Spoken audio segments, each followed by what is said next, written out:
Okay, what can I do for you? Are you a non-Muslim? Do you have questions about Yeah, Islam? to be honest, my friend, he's like super, like huge believer, like he's Muslim, and I have been like talking back and forth about it. I'm not Christian, but I am like I've been basically born Christian, because my father is Christian. So, but then I like kind of left the religion and I went my own way. And recently I like discovered God, and like right now I'm kind of in between the Christianity and the Islam, and I'm still like not kind of like I'm still like kind of confused. I feel like I'm kind of stuck, between that. I like some things about Islam, some things I don't like. Then I still like some things about Christianity. So yeah, my friend told me to join this, that you can actually clear some doubts and some things that I will be probably that I'm stuck in. So yeah. Okay, so I'll give you the choice. What are the things that you don't like about Islam, and what are the things that you like about Christianity? You can choose which one you want to start with, and you're welcome to go with that. So either you start by telling me what you like about Christianity, or you start by telling me what you don't like about Islam. You can choose. Yeah, the main concern is actually following the Prophet Muhammad, peace be upon him. That's kind of main concern, because there is the argument that he married like 9-year-old Aisha, or what's her name. There is a bigger context to it. I know it's kind of stupid, but there is bigger context to it. Like at that time, it was like different time and these things. But in my perspective, like if I choose to follow Jesus Christ or Prophet Muhammad, like for me, it's easier to actually follow Jesus Christ, because like in my perspective, or like Christianity perspective, he's considered like sinless. But like the Muhammad, he like married 9-year-old, and also like he was, I think, mentioned like 80 to 100 battles or something like that. So yeah, so in my perspective, it's like he was like in 80 to 100 battles in his lifetime. So yeah, so like right now, like in my life, I'm like trying to like study as much as possible about like both religions, but like that's like the main concern for me. And like so far, what I have learned, it kind of makes me closer to Jesus than Prophet Muhammad. Okay, so the common claim of Aisha, which has really nothing to do with the foundation of the religion, like in any way, shape, or form. Let me just make a comment, and then you can tell me what you like about Christianity, because you made a contrast there. You claim that, therefore I like Jesus because he was like peaceful or sinless or whatever. Now, first thing is, you can't prove Jesus was sinless. That's just a claim you're making. Jesus didn't say that about himself. And if you look at his life, for example, where he forbade people from cursing. For example, see, cursing is a sin. He told people not to curse because cursing is a sin. But he cursed his own disciples. He called them stupid and idiots and whatever. He did that even though he told them not to do it. Jesus says to his companions or whatever that he's not going to the Passover. And then he goes to the Passover, which is considered a lie. Jesus, a Canaanite woman, needed to be... I'm talking about the biblical narrative, by the way. That's not a Quranic narrative. We don't have these information, but that's what the Bible records of Jesus. Jesus, a Canaanite woman, comes to for him so he can heal her in Matthew 15, and then chapter 15, basically. And then he literally tell her to go, and then calls her a dog, refers to her as a dog. So if you want to talk about sin and sinless and whatever, there's no way, shape or form you can use the Bible to prove that Jesus wasn't sinless. So that's the first. The second thing I'm going to say to you, in the Christian belief, Jesus is God, or part of the Trinity, correct? I mean, yeah. Is he or he isn't? Which one? You gotta pick and choose, because you didn't seem sure about that. Well, that's the thing. Like I'm not 100% like sure, to be honest, about. Like I kind of, the more I read the Bible, the more I believe like he's Son of God. But to claim that he is a God, I'm not standing behind his claim. Oh, okay. So regardless then of what position you take on Jesus, well, I'm gonna use the Bible. Can you show me, where does the Bible tell you what is the correct age of marriage?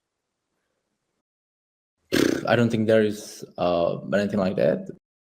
I don't know like the Bible with 100% certainty, but I don't think there is like any age. Okay, there isn't. So if God didn't tell you which age it is, then where do you get that moral teaching? Of course, there are Christians who would refer to verses in Ezekiel, for example, the book of Ezekiel, which talks about puberty.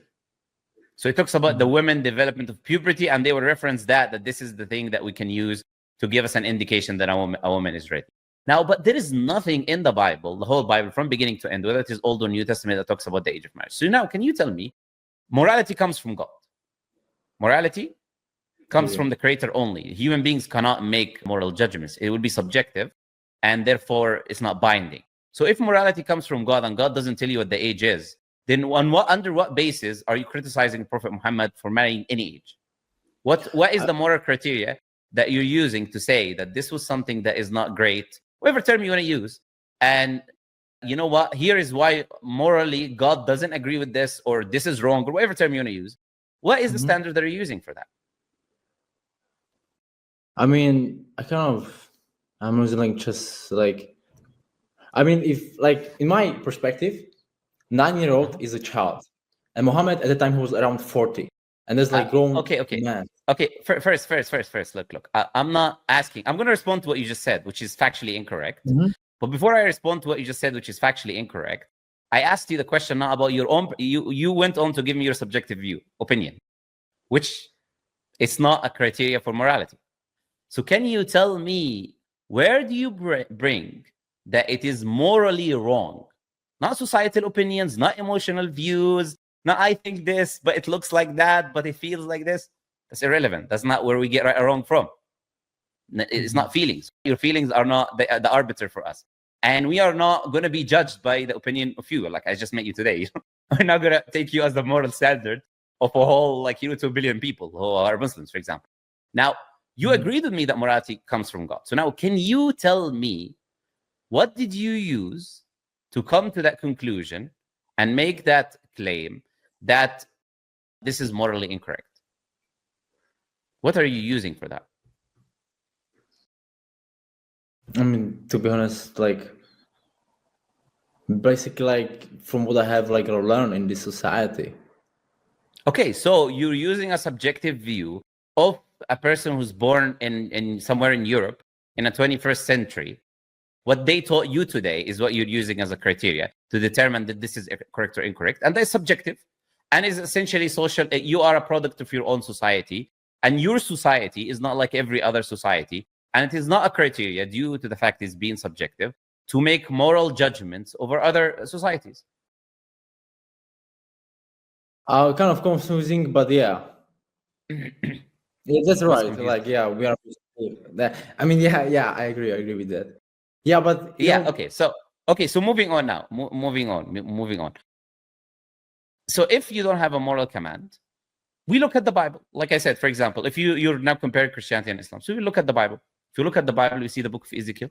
Like I told you, that we have these verses that talks about puberty, and we have people using it. Even that doesn't talk about the right age of marriage or whatever, but it talks about women being ready, and then it refers to puberty, like for example, development of certain body parts. I'm not gonna, because it's detailed and it's not really appropriate for all ages. I'm not gonna say what the verses are saying, but you get what the point I'm making. Talks about certain body parts. Talks about, let's just say, the puberty, the development that it's related to puberty. Now, puberty can range all the way from 8 years old to 13 years old. We're talking today. What is the source for that? For example, the NHS, the National Health Service in the UK, will tell you that puberty can range from 8 years old. You can ask, obviously, anyways, that's a very common thing. If you have sisters or whatever, they can tell you. It can range all the way from 8 years old, all the way to 13 years old. So under the biblical narrative, this range from 8 to 13 is completely valid. Why is it completely valid? Because it is the puberty. And puberty, if we're basing it on Ezekiel, then that would be the case. If we look at the Bible, it talks about, for example, the Bible chapter 31 in Numbers, the book of Numbers, chapter 31, verse 17 and 18. Do you know what is there? There's a command there where Moses commands his army. Moses, the prophet of God, commands his army. Yeah. Sorry? Yeah, he commands his army in war, that they capture the little girls that have not yet known a man for themselves. And the word there in Hebrew, it's about children. So little girls, children, child girls, to take them for themselves that have not yet known a man, have not had intercourse with a man, didn't do anything with a man. And the Bible has an explicit command to go and take these girls for themselves. Now we get Christians that are saying, oh, of course, they're going to do this to them. They're going to do, what are you going to do? They're going to take the little girls do what with them? Exactly, more, yeah? What are they going to do with them? They're going to take them to the kindergarten, which doesn't exist that time. Of course not. They take them for there's only one purpose where you take women for it. And the emphasis on the idea of not knowing a man is there's only one reason why you would take them. And you can read the biblical commentaries on these passages that will clearly talk about that. You can look at, for example, the marriage of Rebecca and Isaac in the Old Testament, which if you make a calculation of when Sarah, how old was Sarah and how old was Abraham when he was born, and all of these calculations will come to the conclusion that she was between 3 and 10 years old, between 3 and 10. You cannot go more than 10, but between 3 and 10 when she married Isaac. And we have rabbis, right, in the Hebrew tradition, which explicitly would tell you that it is okay to get married at the age of 3 is the limit, basically, for them. They base it on this incident of Isaac and Rebecca. So now, if you want to use the Bible, now you're surprised, but like that's the objective fact. This is the biblical narrative now, okay? So if now we're talking about the biblical narratives, you look at even the saints of Christianity. You look at these saints of Athanasius and all of these saints. You'll see many of them have, for example, had brides at the age of 12, for example. The age of marriage in their time in the Roman Empire was 12 years old. And that's why the Catholic Encyclopedia would record that Mary was 12 years old when she married Joseph. And then, based on that also, you had the Roman Empire having the age of marriage as 12 years old. So this is Christianity.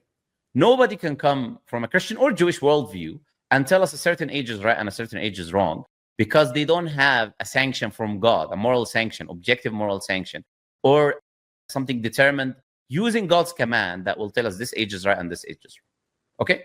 Now, not using the Bible now and using your society and what you're trying to say, like using society as an example. If we use society as an example, do you know the age of marriage, for example, in the UK and in the US 200 years ago? Now, ignore the Prophet Muhammad, peace be upon him, 1,400 years ago. I'm asking you 200 years ago. What was the age of marriage in the UK and the US? Do you know? I'm not certain with that, but I heard it was like pretty low, around like now, I don't know, like 10, 11. Like what? What's pretty low? Okay, so if you know that, if you know that it was around that age, then under what kind of rational idea are you trying to criticize it? Societies were very different. Now, the age of marriage in the UK was 7 years old. In the 1700s and in 1800s. You can say that, but the fact is that was the case throughout human history until only recently, let's say the end of 1900s, the middle 1900s, where you had the Second World War, where they introduced women into the workforce, the liberal Enlightenment movement, feminism, all of these things. Until all of that, the age was this low in the whole world. Even today, because you probably think about a number 18, that's the only number you probably think about in your mind right now, for it being okay and not being okay. But that's because your society convinced. But the age of consent today in almost around the majority of the world is 15, 16. In the US today, it depends on the state. There are states that have as low as 50, some 16. So it's even today in America and in the West and in the entire world, like the Philippines and Japan or whatever, they had it like 12 and 13, only like 10 years ago or something like that. They recently changed it. The people in the West are living in a bubble, and they think the whole world is operating under their bubble. Many of them are living in a bubble, and they're completely not in a view of human history. How humans lived history, not only how they lived history, but even today, how they're still living history. They are completely unaware of that, and they would come and talk about the Prophet Muhammad and the age this, age that. You gotta wake up. Like, the world does not operate under what you've been taught in school or in your societal narrative. Just because someone convinced you something is a no-no, it doesn't mean that the rest of the world operates under that same idea, or that the whole human history operates under that idea. So when it comes to the UK, William Blackstone, which was a jurist, you know what a jurist is, like a judge, a jurist, in the UK at that time, he wrote a book. It's called Commentaries on the Law of England. And he was a jurist in that time, living that time. And he's the one who records that a woman can be given in marriage at the age of 7. And obviously, even in the US, like I said, it was 10 years old, and some states like Delaware had it at 7 as well. We're talking in the 1800s, 200 years ago. We're not talking about 1,400 years. That's why throughout human history, until 100 years ago, you're not going to find a single person that criticized the Prophet Muhammad for that. You're going to see the people criticizing Prophet Muhammad for everything. For wars, for whatever you mentioned, which we're going to come to, which is the wars and battles and all of this stuff. But you're not going to find a single person, non-Muslim, who criticized the Prophet Muhammad for this action. Now, first and foremost, you're not going to find anyone in his society criticizing him for that. Because Aisha, his wife, she was betrothed already before him. Before the Prophet was introduced or even in the picture, she was already betrothed to someone else. You know what betrothal is? Like engagement, like basically. Right? She was already betrothed to someone else before him for marriage.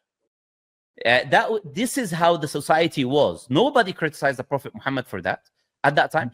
And nobody did until, I told you recently, the last 100 years or whatever, when things gradually changed. Yes, what do you want to say? Yes, so sorry for interrupting. I have a follow-up question, another one. I don't have much time, so if you can move to another question. Yeah, no. Look, you open this kind of forums, you know. So because this kind of forums is not a small thing. A lot of people. I'll tell you why people use this marriage to Aisha thing. I'll tell you why people use it. People use it because of the shock factor. That's it. People today have been brainwashed to believe the shock factor. So because people today have been programmed to believe a certain thing when it comes to the age. This number 18 is the only number they see day and night. They sleep 18, they wake up 18. It's like, look, if you're 17, 360 days or 64 days or whatever, and 23 hours and 59 minutes, and it's a crime if anything happens. But 1 minute later, it's okay. Now, what kind of logic is that? That is the Western logic of today. So the reality is women are different and their maturity levels are different, and it ranges from one person to another. Now, you use the term child. So now let me correct you on what I said. What you said is wrong. So let me correct you on what I said you said was wrong. Can you define to me what a child is? You know, words and language have definitions. So not your definition, but the linguistic definition of the word child. What is a child? I consider a child, a human being that hasn't hit the puberty yet, and that has a mind of child, hasn't hit the puberty. We can say simply. Sure. So puberty is the defining factor. By the way, in all dictionaries, until some dictionaries only recently changed a little bit here and there, but in a dictionary in human history, child was someone who was under the age of puberty. Now, did Aisha hit the age of puberty, or she did not hit the age of puberty before consummation in the marriage of Prophet Muhammad? Apparently she did. She did. So why did you use the term child? Why are you using a dishonest term, which you yourself has just defined, to be incorrect under an objective factor reality, that she wasn't a child with the definition of a child? Do you know Prophet Muhammad, he made a contract with her 3 years before consummation. Yeah, and then she wasn't with the Prophet. Yeah, and she wasn't with the Prophet in the house. So a marriage contract does not mean intercourse. It does not mean physical engagement with the person in Islam. You can have a marriage contract as a surety that you are with this person. Okay? But it does not necessitate any physical contact.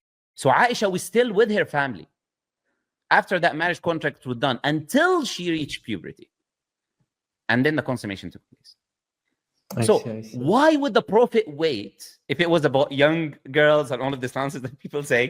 Why would he possibly wait until she hits the age of puberty? Because by definition, the people who do these things, when you use the term children, once you hit puberty, you're expired for these people. No, it makes no sense. Why would you wait until that happens? That is the exact opposite of what you would want if you were that type of person. All right. Thank you for explanation. Can you give me more explanation when it comes to those battles? Because my friend. Okay, sure. Muslim. Okay, I'm gonna say the last thing. Okay, I'm gonna say the last thing, and then I'm gonna answer quickly this battle thing. Okay. When it comes to the Prophet ﷺ's marriage, last thing I'm gonna briefly, quickly mention, because there's so many things that I can mention on this as responses. But I'm gonna just briefly say something. The Prophet Muhammad ﷺ married multiple wives during his life, multiple wives, 12, 13 wives, you can say, throughout his life. All of these women, all of them were divorcees and widows. Either divorcees or widows, except Aisha. Widows or divorcees, meaning they got divorced or their husband died. So the Prophet ﷺ, his first wife, Khadija, she was 15 years older than him. Older. So now we talk about age and older and younger. She was 15 years older than him. He wasn't with someone else until she died. After she died, he married Sauda, which was also an older woman, and she was a widow. Then he married all the rest of his wives, which were all divorcees and widows. A man who is looking for women, young, and all of these things, that is the last thing he would do. He would marry old virgins, young in age, and all of that. This image that people are trying to paint, it's nonsensical. Now, the last very important comment I need to make. But like I told you in the beginning, this is not a foundational issue. If someone says, I don't believe the Prophet Muhammad married Aisha in this age, we as Muslims are not going to say this person is a disbeliever. That doesn't take you out of the fold of Islam, because it's not one of the 6 articles of faith. It's not one of the 5 pillars of the religion. It's not a foundational issue. It's information about the age of a wife the Prophet married. Yes. Because do you understand this point? So I'm trying to say that this is not a criticism towards the religion of Islam itself. This is just a side point at best. Because if someone says, I don't believe it, it doesn't disqualify them from being a Muslim. But like I said, only people use it because of the shock factor. Now, to talk about the battles, you said 800. Either I said how many battles you said? 8,200 or whatever. Huh? Yeah, 8,200 battles. Now, can you tell me what is the source for this funny story about 8,200 battles? Where's the source? Because that is obviously a joke that never happened. But where did you get this number from? Summer Gardner, who is watching this live stream, he told me 8,200. Well, of course, that's nonsense, and there's no source for this. Oh, I see. Well, then in this case, they were not 8,200 battles. The overwhelming majority, also to keep in mind, with the exception of very few battles, you can say 2 or 3 or whatever, or even less. The overwhelming majority of the other battles, which were in the, you can say from 10 to 20 battles, if you even want to go to an extreme, if you want to consider certain things battles and certain things are not, but they're definitely not 8,200. Now, these battles, the Prophet ﷺ had, the overwhelming majority of them were defensive battles. So the first battle, for example, the Battle of Badr, was a defensive battle. The Prophet, he left Mecca because they were trying to kill him and his companions, and he had to go to Medina. They followed him and they fought him. And they fought him there to try to kill him. The Battle of Khandaq or Al-Ahzab, it was also a defensive battle. I can go on and on and on and give you the number of defensive battles the Prophet ﷺ, or the Battle of Uhud was a defensive battle. There were so many defensive battles. Even certain battles which you can say are not necessarily defensive, they were done with justified reasons. Like, for example, there was a caravan going with the people of Mecca. They were going with a caravan, and the Prophet said that this caravan should be raided. This caravan is carrying goods. The Muslims who went to Medina left all their goods there. So they have a right to reclaim the things that they left, because they were leaving for their lives. They had no choice because they were going to kill them. So now there's a caravan with goods, so they're trying to get back what belongs to them. So that is a justified reason. Similarly with the conquest of Mecca, coming back to Mecca, their homeland and their families and their homeland and city. And when the Prophet ﷺ came, by the way, in the conquest of Mecca, the Prophet ﷺ, when he came with a huge, massive army, and the people in Mecca, which were fighting all of these battles, trying to kill the Prophet one time after the other, do you know what the Prophet did when he came and they surrendered? No. You know what he did to them? They were persecuting him for 13 years. They killed some of his companions. I told you, he had to leave because they were going to kill him. They sent a bounty hunter after him when he left. Now, do you know what the Prophet did? He killed them all. No, of course he didn't kill them all. But that's the logical explanation. And even if he did that, nobody would blame him. But do you know what he did? He let them go free. He let the people who persecuted him, killed some of his companions, plotted to kill him, sent a bounty hunter after him when he left. He let them go free. Now, you cannot do this. I cannot do this. We wouldn't do that. Someone was persecuting me for 13 years, killed my family members. I had to leave because they were plotting to kill me. They fought battles and battle after me, trying to kill me. They didn't even stop when I left. But when I came back, when I was in a position of power, I showed mercy. Now, that is the Prophet Muhammad that some people are trying to paint him as battles and not battles and all of this stuff, right? So okay. Also, because there is a thing that, between Christians and Muslim people, that Muslim people, they don't believe like that Jesus Christ was crucified, and Christians, they believe that Jesus was crucified. Apparently, Okay. there is argument for that Muhammad has been told by an angel or something like that. So if you can please, like, just somehow, like, from your perspective, like, clarify me, like, why do Christians believe that and Muslims do not believe that? That Why Jesus do Christ was Muslims? crucified. Okay. Look, it's not an argument that has been taught by an angel or whatever. The argument is Prophet Muhammad is a prophet of God, and if you are a prophet of God, then you receive revelation from God. Then, if God says that someone was not killed, then this is a historical reality that someone was not killed. Now, when it comes to Christians have zero eyewitness account of the crucifixion.